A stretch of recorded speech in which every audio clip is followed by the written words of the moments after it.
Hey guys, Stuart Donaldson here, and welcome back to the channel, and welcome back to my book review series where I talk about all the books that I've been reading lately and how they've been helping me on my self-development journey, or not, as the fact may be in certain cases. And today we're looking at Staring Down the Wolf by Commander Mark Divine. Now, Commander Divine is a former US Navy SEAL and a very successful businessman. He has written a few other books as well, including 8 Weeks to SEALFIT, which is a program I have actually personally used to get me ready for a recent martial arts grading, and Way of the SEAL, which is another book that I've reviewed in this series. So if you want to check that one out, have a look at this video right here. But for now, we're going to look through this book. Now, the book's focused on the 7 commitments that forge elite teams, and that's the little byline on the book right there. So I'm just going to quickly recap each of those 7 commitments and how they might help you in your journey. Now, there's a story based on, I believe it's an old Native American story, where basically the father tells his son that there's 2 wolves that live inside of us. One is the fear wolf, which feeds on negativity and greed and jealousy. And there's the positivity wolf, which feeds on happiness and joy and positivity, basically. And the son asks his father, he says, "Dad, which one wins?" And the father responds, "Whichever wolf you feed." And the moral of that story basically is that if you feed your mind with negativity and those bad feelings, and you're down on yourself all the time, then the fear wolf is going to develop and overcome that positivity, and obviously vice versa. If you surround yourself with happy people, successful people, and you're striving for that progress, that positivity wolf is going to win. Now, in the book Staring Down the Wolf, Divine talks about his time in the Navy SEALs and anecdotes and stories of other successful SEAL leaders, including William McRaven and Stanley McChrystal. And he talks about his business endeavors as well, some of which are successful and some of which haven't. And those who've read Divine's other books will certainly pick up a bit of a trend there with how much similarity there is between his time in the military and his time in business. Now, the overall goal of this book is to guide you towards what Divine calls the 5th plateau, which is essentially being a global or a world-minded citizen, being a master teacher, and not just thinking of yourself. And this obviously comes from starting at the 1st plateau, where you are very self-centered, you're a survivor. The world's against you, and it's all about survival of the fittest and making sure that you get yours first, and taking you through that journey through the 2nd, 3rd, and 4th, and up to the 5th plateau.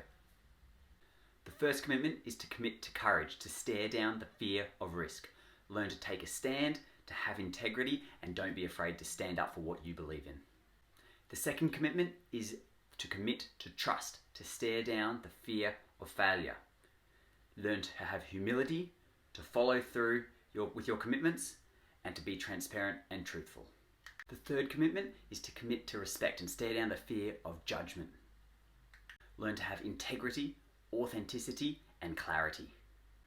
The 4th commitment is to commit to growth, to stare down the fear of discomfort.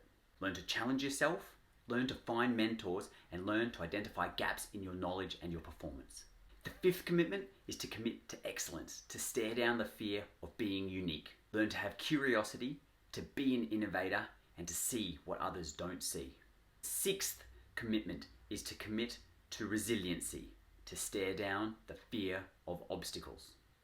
Learn to be adaptable, to have resistance, and to learn. The 7th commitment is to commit to alignment and stare down the fear of sharing. Learn to be a collaborator, to share ideas, have clear battle communications, and a radical focus. All this boils down to the final commitment, which is staring down the fear of committing to a bigger mission. And that's where we come back talking about the 5th plateau earlier. Become and commit to being a global citizen. Don't just worry about yourself, your family, your community, your city. Keep the whole world in mind with whatever you do with your mission. Now, those are the 7 commitments in the book, and I'll be honest that I think it's a little bit beyond my capabilities at this time, where I'm at in my journey.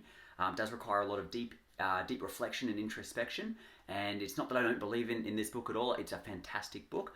It's just that I'm not there in my personal journey yet, and I think this is a book I'll come back to in 6 months or a year or 2 years' time when I've progressed myself a little bit further. So overall, Staring Down the Wolf, it's a really good read. It's a bit deep at times, but it's quite well written in terms of the stories and the anecdotes and the messages that come through. It does chop and change quite quickly, quite frequently between Divine's business life, stories and interviews with other people, and his time in the military and his time as a SEAL. And as I said, a great book, one I'll definitely come back to, but just for me, right at this point in my life, it's not quite the right book for me. So there you go. That's my thoughts on Staring Down the Wolf by Commander Mark Divine. Let me know any feedback in the comments below. I'd love to hear from you. Have you read the book? Did you like it? Didn't like it? What were your biggest takeaways? I would love to hear from you. And if you think that I've got no idea what's going on and I really should be taking some more away from this, I want to hear from you as well. So for now, guys, that's it. Take care, and I'll see you in the next review.